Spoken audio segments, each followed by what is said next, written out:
Dietro a Sadiana, ue de Giove, e de Marte Bussara, o de Santo Predo, já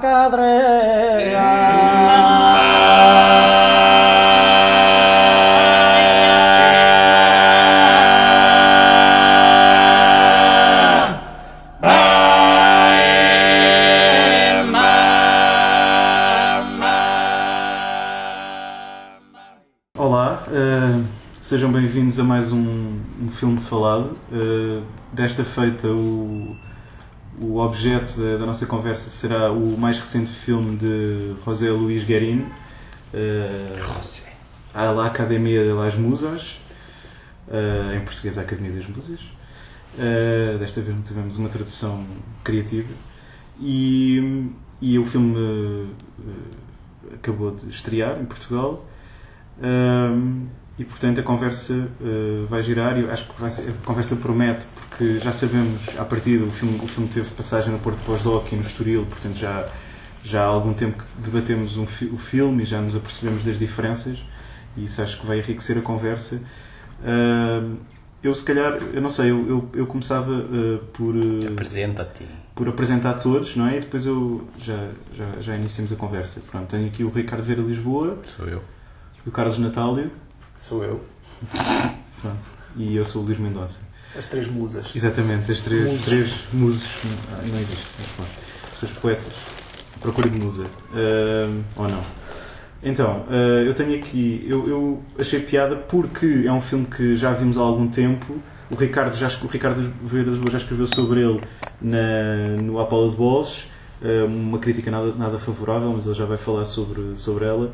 E eu tinha, na altura também, quando para mim foi um objeto de enorme, quer dizer, que me suscitou um enorme espanto e uma enorme surpresa, apesar de, normalmente é isso que me provocam os filmes do Guerin, mas enfim, ele voltou a fazê-las.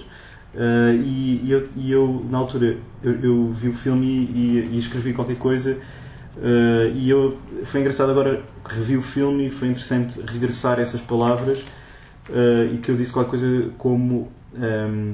A Academia das Musas é reflexivo sobre todos os pontos de vista. Começo por esta imagem, a imagem que aparece no cartaz, uma das muitas que inscrevem reflexos no filme. O filme, entre a sala de aula, o escritório e o quarto, põe em discurso fílmico toda uma epistemologia do desejo e do amor que subverte completamente, torna na realidade uma pobreza confrangedora a categoria mais habitual de filme-ensaio, isto depois de implodir os lugares confortáveis da ficção e do documentário.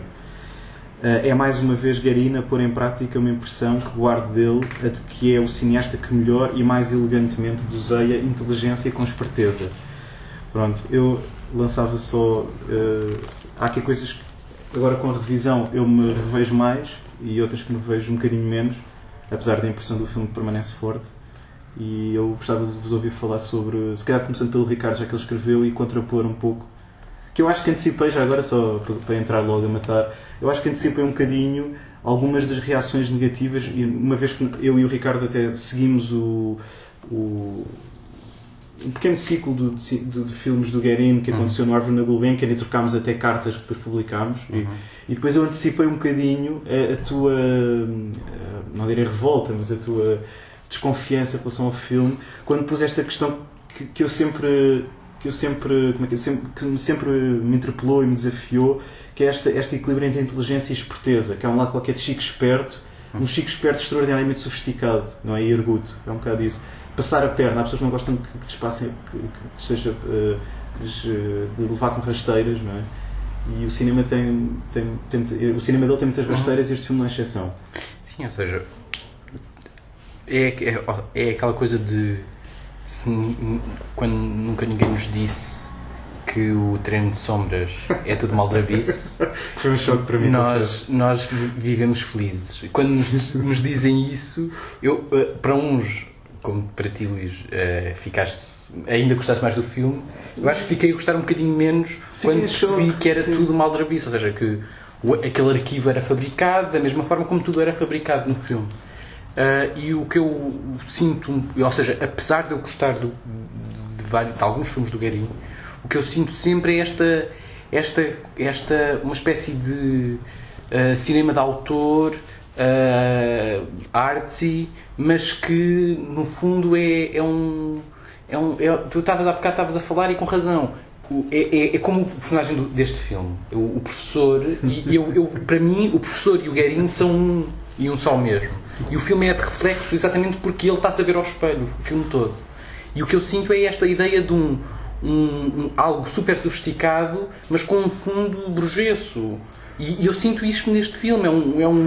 É uma espécie de Christopher Nolan meets Straub. É assim uma coisa meio espertalhona com uma coisa artsy. E eu sinto que o filme nunca consegue fugir a isto, nunca consegue fugir a uma espécie de núcleo que é espertalhão, que é Chico Esperto, que na verdade tudo constrói uma cúpula brilhante e formalmente extraordinária para esconder uma coisa que no fundo é isso, é um marialvismo, é aquela coisa de um realizador que nós já pressentíamos nos filmes anteriores dele, que tinha este olhar de toureiro sobre as mulheres e que agora se confirma explicitamente, claro, através do Dante, não é? Que é para justificar a coisa. Ou seja, disseste que ele tinha, quando é que tinhas visto esse arte? Fotografias na cidade de Sílvia, que é uma espécie de esboço. É um filme todo feito de baboso. É um filme baboso, de andar na rua a olhar para as mulheres. À procura da sua musa. Não, mas a questão das musas já vem daí, claro. Mas aí não é bem musa, aí é baboso mesmo. É que o que eu sinto nos filmes dele é um bocadinho que esta personagem do professor expressa, que é esta ideia de eu arranjo uma mala de referências estéticas e teóricas para justificar um lado baboso, um lado marialva mesmo, de toureiro. Estás a evitar a palavra machista? Machista, sim. Eu acho que é engraçado pegar nisso porque é uma das coisas que eu acho que eu percebo, agora estava a tentar perceber onde é que vinha essa ideia da esperteza. Eu acho que essa ideia da esperteza, acho que há aqui duas coisas diferentes. A ideia da esperteza vem do lado da construção, que é, este filme é muito construído, sim. Sobretudo precisamente porque ele funciona por oposições, a gente já vamos falar certamente. E também é sobre construção, curiosamente. Eu falo muito de construção do amor como o amor como construção literária, não é? E portanto, nesse sentido, ele é construído. Agora, depois há uma outra coisa que tem a ver com essa ideia de esperteza, ou eu nem sequer sei. Eu tenho dificuldade a chamar de esperteza porque não é. Ou seja, não é no sentido de que se fosse esperteza... sim, esperteza no sentido de que é denunciável. Eu percebo o que é que vocês querem dizer, que se detecta. Mas... E esperteza também no sentido, já agora, não sei se também, eu acho, não sei se usaste nesse sentido, que é esta coisa que eu estava a dizer de passar a perna, não é? De certa altura, esta coisa de repente sentimos um bocadinho que isto é um jogo. E que... Ou seja, logo a começar por ele propositar. Ou seja, é um pouco espertalhão. É um bocado espertalhão. Não, mas é esta história, por exemplo, de. Como o professor é. Tu estavas a ver no final com a participação de. Não é? Com a presença. Ou com a presença de. E depois faz uma lista de atores.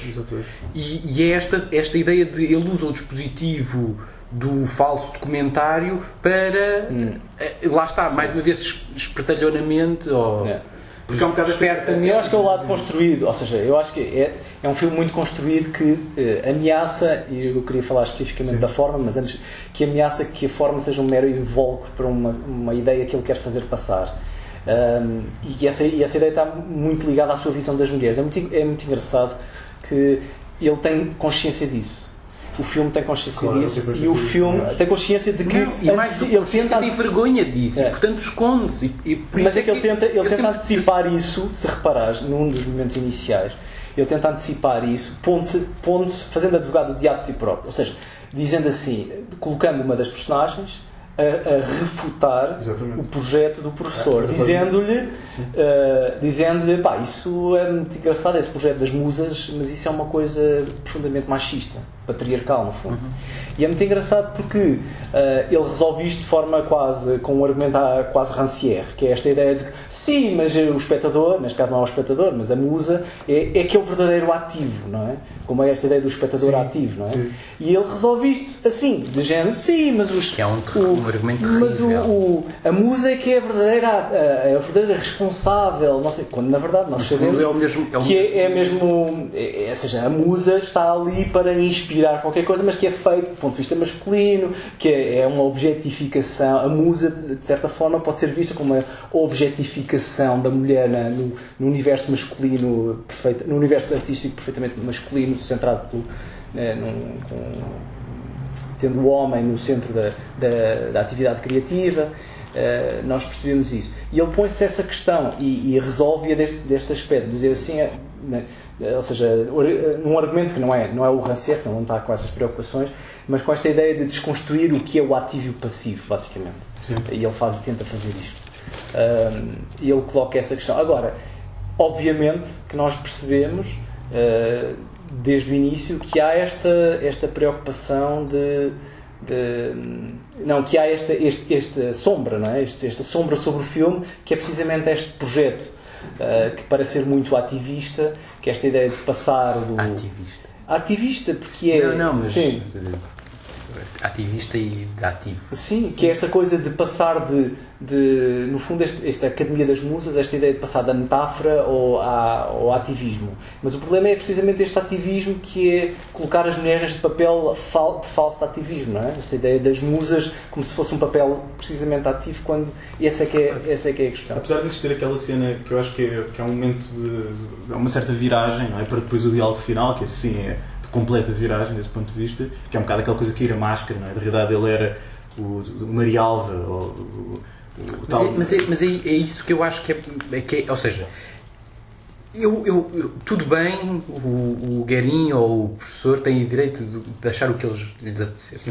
O que eu sinto oportunista e espertalhão é isso de ele criar um personagem, este professor, o Pinto, pôr-lhe na boca aquilo que ele quer dizer e depois constantemente refutar para se pôr ele, realizador, numa posição suficientemente cinzenta e no final sacrificá-lo. Que é, pronto, já resolveu-se a questão. Afinal ele é um malandrão. A pessoa foi toda glorificada. Exatamente, e no final o próprio realizador passa a perna ao personagem. Eu isso não concordo muito.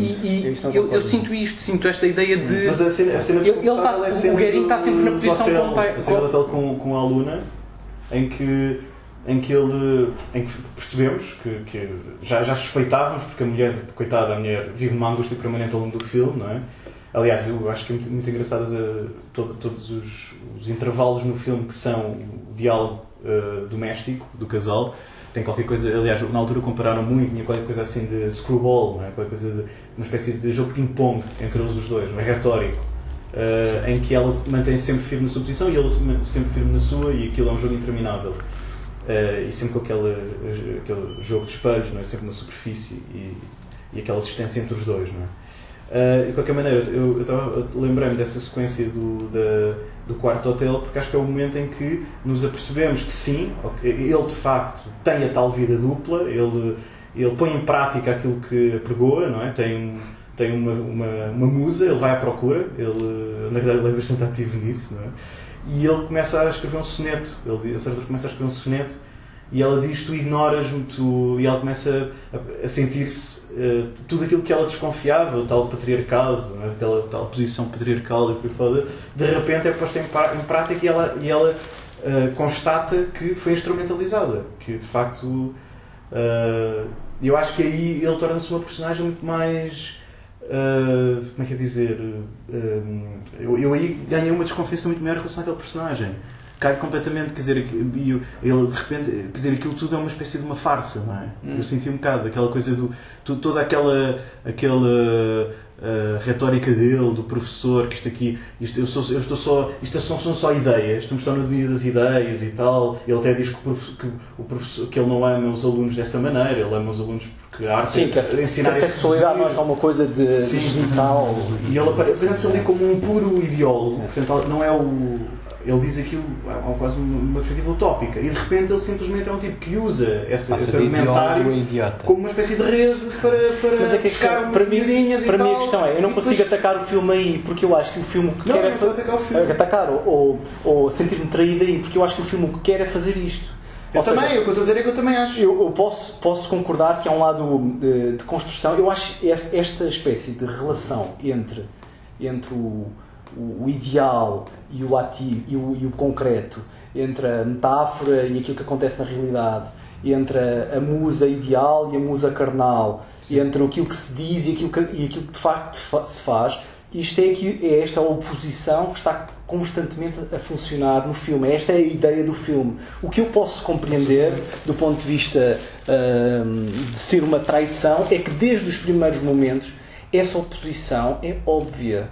Não, mas desde o primeiro plano em que ele sai da sala e o carro está com a aluna, nós ainda não sabemos nada do que aconteceu, mas nós já percebemos que aquilo é uma questão. Percebemos que isto vai ser sempre do ponto de vista do espelho, não é? Do espelho daquilo que se diz, daquilo que se faz. Mas era exatamente isso que eu estava, quando eu falei da questão da epistemologia do desejo e do amor, era isso, que eram as condições de validação do amor, que é um bocado aquilo, basicamente durante o filme todo, nomeadamente da figura não só dos alunos, mas também, sobretudo, da mulher, existe sempre esta tentativa de, através de uma espécie de rebate teórico, rebate filológico, até porque são dois professores, se chegar às questões se chegar a esta espécie de esta imagem clássica da mulher que encontra o homem na cama com outra.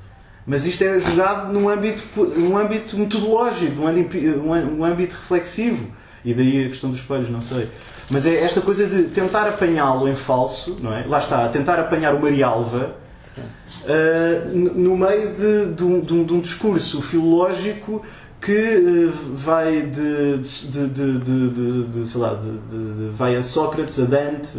No fundo, eu acho que este filme é muito engraçado. Por exemplo, uma das coisas que eu gosto mais do filme, apesar de tudo, mais do que esta ideia, o que eu gosto mais é a forma.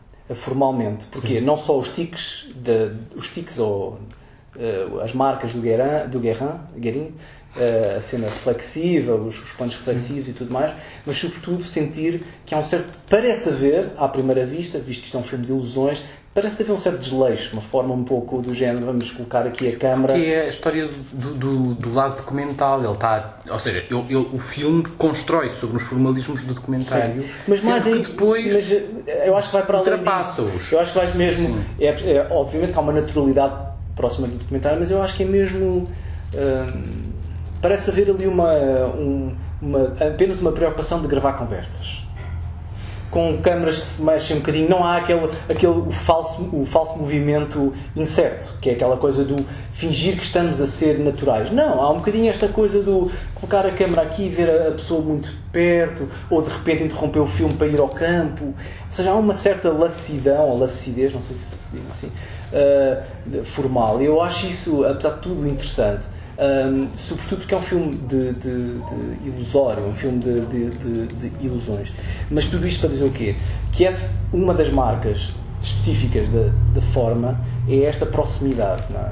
Esta ideia da proximidade, tirando os planos, por exemplo, alguns planos mais... Sim, tirando os planos da sala de aula, é um plano muito de rostos.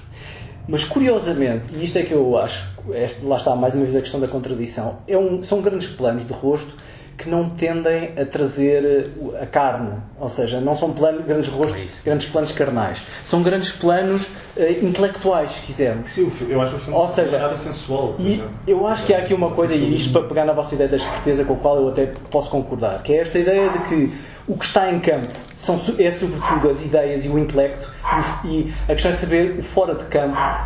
No fora de campo, alguns vai estar o corpo. Ou seja, nós sabemos, há aquele plano dela, nós não sabemos se ela está com os seios à mostra, se está com o plano, se está com a toalha. Ou seja, há uma tensão qualquer do corpo, da carne, que está sempre fora de campo. Não interessa, os corpos inteiros estão fora de campo, os espaços em si estão fora de campo. Há assim uma proximidade, que é uma proximidade intelectual, mas nós sabemos que mais tarde ou mais cedo essa carne tem que vir ao de cima. E daí a ideia da esperteza, não é? Essa carne reparar nessa ideia de que o amor, apesar de tudo, também é genital. O amor, apesar de tudo, também é uma traição. Não é só esta ideia da musa. Repara, se repararmos, ela nunca... se repararmos, ele tirando esta ideia dele escrever o soneto e da mulher mais tarde dizer que ela que vai editar os sonetos, nós não vemos nada aparentemente que faça com que aquelas musas sejam veículos criativos. É muito mais óbvio para nós que aquelas musas são uma coisa de um homem de 50 ou 60 ou 70 anos fascinado por miúdas novas, o tal lado baboso. Sim. E nesse aspecto a musa não é uma musa. Neste aspecto a musa tem um lado perfeitamente carnal, tem um sexo, é identificadora, não tem o tal lado ascético. E essa é que é a questão, é que o que está fora de campo, nós nunca vemos essa carnalidade, mas percebemos que essa carnalidade vai ter que surgir mais tarde ou mais cedo. Não é? Eu sinto duas coisas, mas eu sinto duas coisas que é por um lado é esta, eu sinto que o filme todas aquelas pessoas estão dentro de um aquário. Sim. Eu sinto que o filme está visto, ou seja, o que o filme as personagens são peixinhos e ele está a olhar, está fascinado para ver os peixinhos no aquário que ele construiu. E acho que ele está mais interessado no aquário do que nos peixes. E eu sinto um bocadinho isto, ou seja, eu sinto que a forma como ele, por exemplo, sacrifica o personagem principal, ou como ele, como o Carlos estava a dizer, olha para as mulheres escondendo essa sexualidade, mas filmando simplesmente um rosto meio mortiço. Ou seja, mais do que filmar o rosto, ele está a filmar os reflexos sobre o rosto. E, portanto, a operação é essencialmente formal. É esta ideia de ele está a filmar o aquário e não está a filmar os peixes. E o que eu sinto no filme todo, e aí acho que é quase... a equivalência é óbvia com o Treino de Sombras, é que quando ele falsifica o arquivo, não é? Ele não está preocupado com o que está no arquivo, ele está preocupado com a falsificação. Sim. E aqui eu sinto isso outra vez, ele está constantemente preocupado com as questões formais, com as questões da falsificação do falso documentário, e menos com os personagens. Ou seja, ele está preocupado com, eu acho, desse ponto de vista, ele está preocupado com a construção que esconde de um argumento. Eu acho que ele mais que eu concordo mais com o Luís. Eu sinto sempre que ele está preocupadíssimo a construir o aquário ou a cúpula que esconde nos seus reflexos o que está lá dentro. Não é? Eu sinto isso, sinto que é uma espécie de exercício de polimento que te tenta enganar com os brilhos. Quando tu dizes, mas isso já entra numa espécie de psicanálise do autor, mas que é quando tu dizes, eu acho que existe uma empatia entre o realizador e esta personagem do professor. E eu também sinto que pode existir, eu acho que é mais que uma empatia. Ou até um reflexo, até um efeito quase reflexo. A questão é que, é verdade que sim, mas isso não deixa de ser altamente problematizado durante o filme todo. Ou seja, tudo aquilo que o professor é um bocado aquela ideia a inocência do argumento versus a própria inocência do professor e a dignidade do aluno versus a falta de dignidade do aluno. Ou seja, há um bocado aquela ideia parece que estamos sempre na fronteira entre os dois. Aquela coisa do aluno que como é que é dizer, vai demasiado longe nos ensinamentos e do professor que vai demasiado longe nos seus argumentos, não é? Por exemplo, tu estavas a dizer que o filme todo se constrói nas oposições. E eu acho que isso é que são os brilhos e os reflexos. É que o filme só constrói as oposições como desculpa para esconder uma certa vontade de transmitir uma ideia sobre o mundo. Ou seja, eu acho que ele é muito consciente, ele não é nada dialético. ele tem uma ideia muito óbvia do que é que quer dizer, ou do que é que pensa sobre sobre a questão das musas e a questão da mulher, e depois constrói um filme todo que constrói forçadamente estas oposições, estas contradições, estes cinzentos. Para mim são todos brilhinhos para esconder. São todos os reflexos, mas repara, o filme, se bem te estou a entender, por outras palavras, o que estás a dizer é que ele tem esta visão um pouco instrumental e deslumbrada pelo universo mas feminino, e depois ambienta isto numa espécie de uma falsa dúvida. Ora, para mim isso não é tão claro.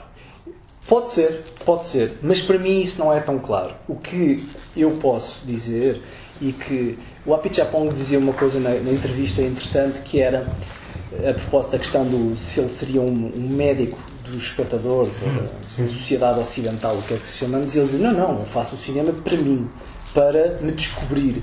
O que é que acontece? O Apichatpong obviamente faz cinema para se autopsicanalizar, mas através das personagens. Ou seja, precisamente este lado quase dialético. Pode haver uma dúvida, cria uma personagem, a personagem leva-o para o outro lado, e depois há uma dúvida que renasce ou que se remete para outra, e portanto é um processo dialético. No caso do Guéry, tenho que concordar, há uma ideia forte que está antes dessa relação com a personagem. Essa ideia forte é, em meu ver, não é essa que está a base, não é... acho que há uma ideia forte e depois há as personagens, e isso leva o filme, torna o filme menos interessante, menos aberto, se quisermos, e nisso estou de acordo. Agora, eu não acho que a ideia de base seja... para mim é simples demais dizer que a ideia de base é só que as mulheres são um universo que me fascina muito e depois vou elaborar aqui uma coisa para tornar isto mais complexo.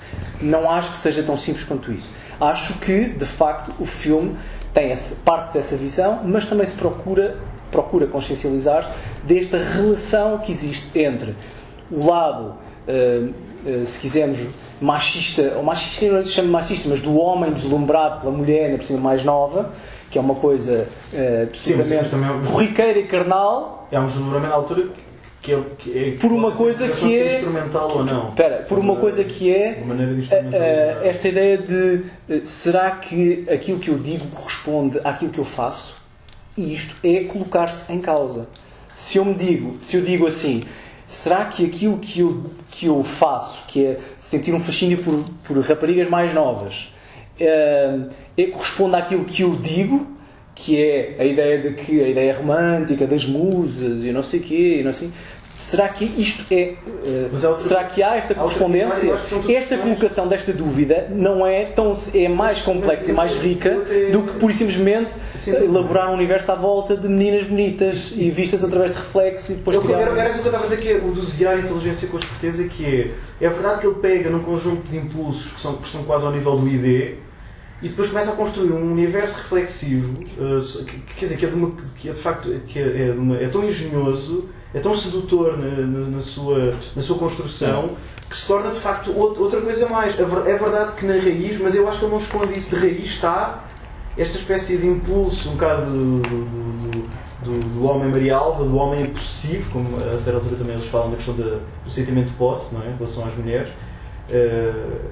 E o instrumental, que obviamente que existe e que está lá, mas está lá, quer dizer, tu vês o edifício de baixo para cima. É muito tentador dizer assim, existe uma coisa prática e depois existe uma justificação teórica e que não serve para nada, no fundo. Mas esta aqui é uma elaboração que não serve para nada. Já agora deixa-me só dizer uma coisa. Agora, eu acho que é uma espécie de construção super sofisticada. Agora, o que eu acho é que o filme não faz isso. O filme pode fazer... ofuscar. O filme, de certa forma, pode contribuir para isso, mas o filme quer problematizar isso. O filme quer problematizar... Não é passivo. O filme quer problematizar de que forma é que um instinto, por mais labrego ou burguês seja, pode ou não ser...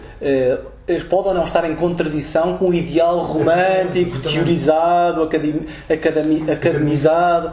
Ou seja, legitimado. É um bocadinho isso que o filme tenta fazer, que é esta ideia de... Eu não acho que ele sacrifica a personagem, eu acho que o que acontece, pura e simplesmente, é que é que há esta contradição, não é? Ele filma esta contradição.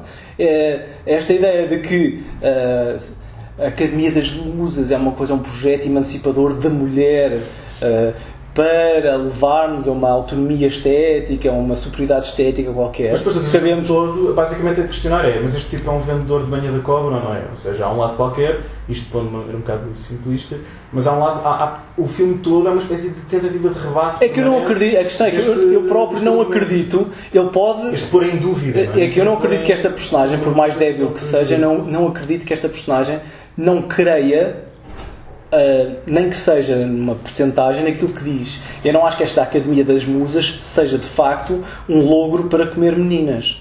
Percebes? Acho que é uma coisa mais complexa do que isso. É uma coisa que, pura e simplesmente, pode levar a que ele perceba que, se calhar, na base toda da sua teorização e da romantização, está aquilo que tem entre as pernas. Pode ser que isso aconteça. Agora, eu acho que ele coloca-se essa dúvida. Este filme coloca essa dúvida. E eu acho que isso é o mais interessante. A história da Academia das Musas ser uma espécie de harém, que já está em construção, ou seja, está um bocado aquela ideia do pedagogo, porque ele coloca sempre numa posição de inocência, portanto, no início, como o mero, é uma espécie de Lenin, ele é o ideólogo dessa ideia da academia. Ele não se coloca na posição de ele vai agir a academia, ele vai ser... Essa inocência para mim é absolutamente falsa. Pois, mas essa é a construção do filme. Essa inocência é que vai sendo desmontada ao longo do filme, e é isso, essa desmontagem que parece interessante. E depois, por outro lado, isto tem intrinsecamente a ver com questões que, se calhar, no âmbito mais da investigação científica, académica,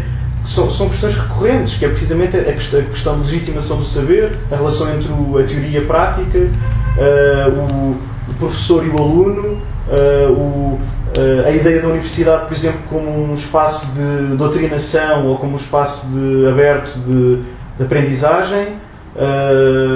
Há uma série de questões puramente pedagógicas, por isso é que eu falei da questão. É que repara, a ideia da contradição é muito interessante, porque nós podemos dizer assim: este sacana está a criar uma personagem que de repente quer fazer passar aquilo que não é, ou seja, ele quer, no fundo, meter-se com as meninas e está a criar uma personagem e está a criar uma elaboração teórica, romântica, a dizer: não, tu és muito ativa, minha menina, és muito ativa, anda cá, tu és muito ativa. Isso é exatamente a cena do hotel para mim. Agora, se reparares, curiosamente ou não, a própria personagem feminina, não me recordo o nome dela, a amante mais recente dele, não é, mais nova. Sim.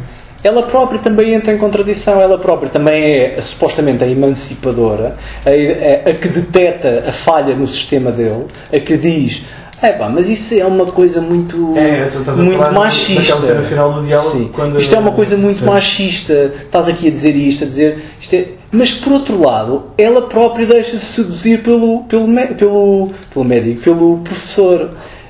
E portanto há aqui, e para mim essa é, e depois é confrontada com que é evidente diz, então, mas esse homem, todo esse projeto patriarcal, afinal tu foste para a cama com esse homem patriarcal que tanto exatamente, ou seja, o que eu quero dizer é: eu sou sensível aos argumentos e concordo com eles. Eu prefiro muito mais ver um filme em dialética, nesse sentido de dizer: eu tenho uma ideia e crio um universo de personagens e depois vou para um sítio completamente onde as personagens me levarem.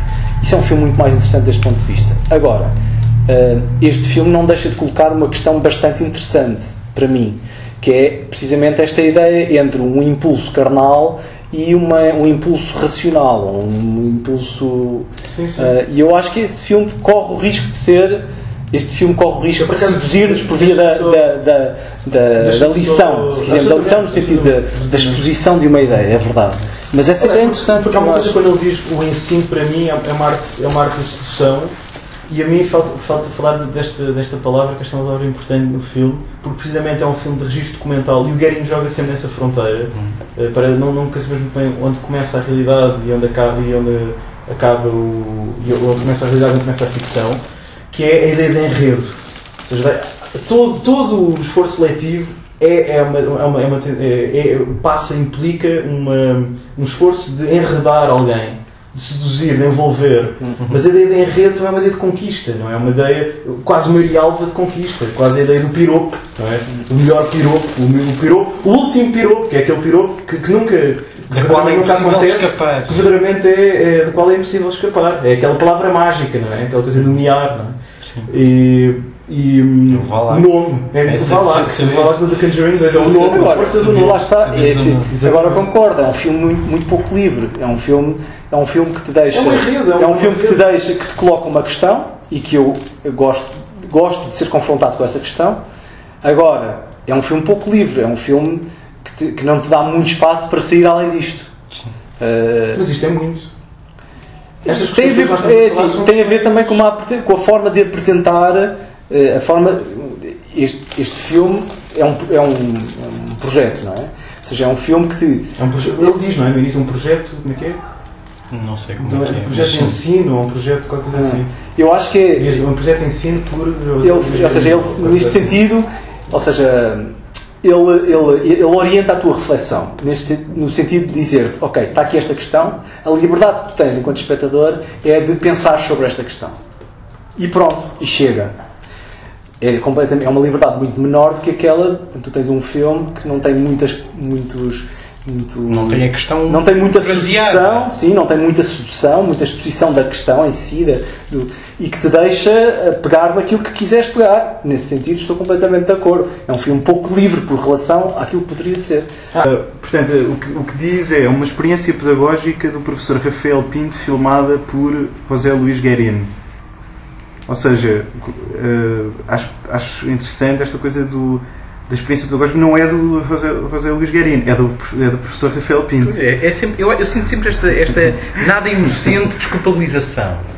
Que já agora é um professor que existe e que até tem uma série de ensaios. Podemos ir à net e encontramos na Cameo.edu uma série de ensaios sobre Dante e até sobre cinema, Dante e Buster Keaton. Até era capaz de acreditar que foi o Guerin que o que criou os ensaios e criou a personagem. Criou tudo. Eu confesso que quando vi o filme depois fui à procura para confirmar se existia, se isto era real. Agora, eu tenho algumas dúvidas que isto tenha sido, quer dizer, tenho algumas dúvidas em relação a esta frase, não é?